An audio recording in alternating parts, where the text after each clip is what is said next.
দক্ষিণ পশ্চিম মৌসুমি বায়ু সক্রিয় হওয়ায় দেশের 4 বিভাগে ভারী বৃষ্টিতে ভিজতে পারে। মঙ্গলবার সন্ধ্যায় আবহাওয়া অধিদপ্তর থেকে পরবর্তী 120 ঘণ্টার পূর্বাভাসে এ তথ্য জানানো হয়েছে।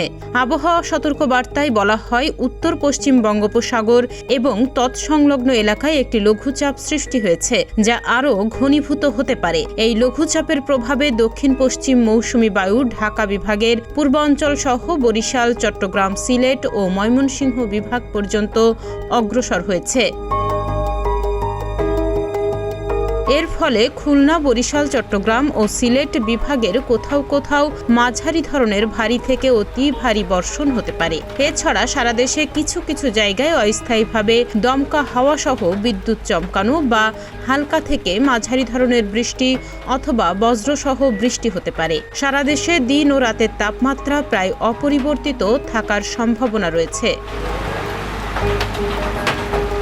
তাহনিয়া ইয়াসমিন, প্রতিদিনের বাংলাদেশ।